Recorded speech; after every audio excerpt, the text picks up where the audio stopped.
Good morning, students. This is the last poem of your syllabus, of your annual syllabus. This is Parvez Khan. Now I am going to explain this poem in front of you. Okay, so we should start.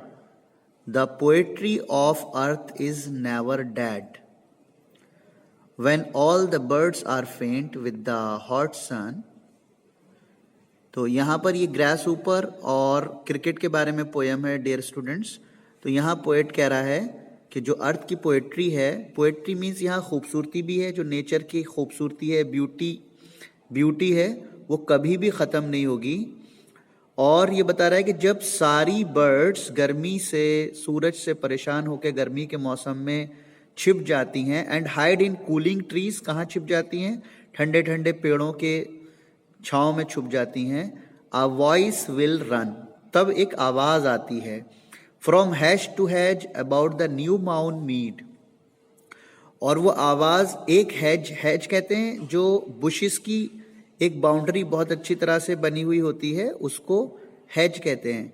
तो वो आवाज एक has से दूसरे has की तरफ जाती है। और कहाँ पर? न्यू माउन मीड यानी मीडो, और माउन होता है फ्रेशली कट ग्रास। तो वो एक हैज से दूसरे हैज पर घास के मैदान में वो आवाज रन करती रहती है, जाती रहती है। That is the grasshoppers. और ये आवाज किसकी है dear students?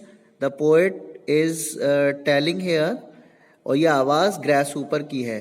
He takes the lead in summer luxury.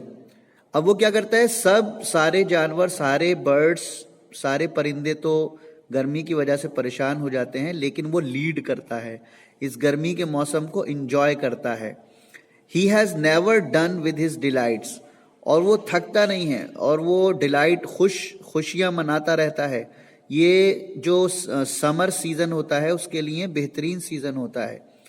For when tired out with fun, और जब वो अपने फन से, जब वो अपने एंजॉयमेंट से थक जाता है, he rests at ease beneath some pleasant weed, तब वो आराम करता है। कहाँ पर? बीनीथ यानी नीचे बैठकर, सम प्लीजेंट कुछ अच्छे जो वीड होते हैं, वीड यानी कि जो वाइल्ड प्लांट होते हैं, उनके नीचे बैठकर तब ग्रास ऊपर आराम करता है। Now in the coming lines poet will tell about the cricket, okay, because the poem is related to grasshopper and the cricket. तो यहाँ पोएट ने एक इंसेक्ट को के बारे में बताया, और एक मौसम के बारे में, एक सीजन के बारे में बताया। इसी तरह से जो अगली लाइन्स हैं उसमें पोएट क्या बता रहा है? अगले इंसेक्ट के बारे में बता रहा है, दैट इज क्रिकेट, यानी झींगुर जो होता है। और एक मौसम के बारे में बता रहा है। वो मौसम कौन सा है? वो है winter season. The poetry of earth is ceasing never, फिर दोबारा से कह रहा है कि जो अर्थ की पोएट्री है वो कभी भी खत्म नहीं होगी। यहाँ बहुत खूबसूरती है, यहाँ बहुत जबरदस्त चीजें हैं अर्थ के ऊपर वाले ने रखी हैं, गॉड ने।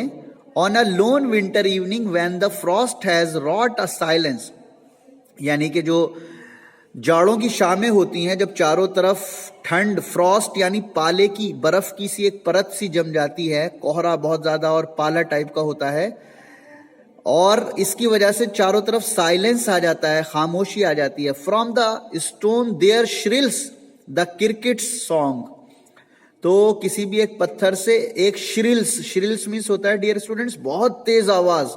आपने सुना होगा झींगुर की आवाज बहुत तेज होती है, बहुत तेज, सीटी की तरह से निकालता है वो। तो उसके झींगुर के गाने की आवाज बहुत तेज होती है। उस आवाज से इन वार्मथ इंक्रीजिंग एवर, उस आवाज से वार्मथ यानी गर्मी बढ़ने लगती है, ऐसा महसूस होने लगता है कि जैसे गर्मी लगने लगी है।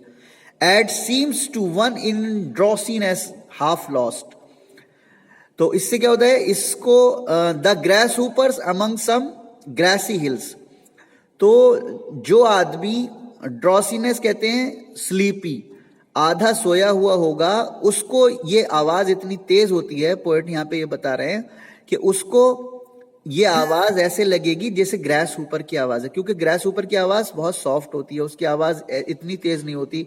तो ये आवाज इतनी तेज होती है कि आधे सोए हुए इंसान को, जो हाफ स्लीपी है, उसको ये आवाज ऐसी लगेगी जैसे ग्रास ऊपर की आवाज है और वो ग्रासी हिल से आ रही है।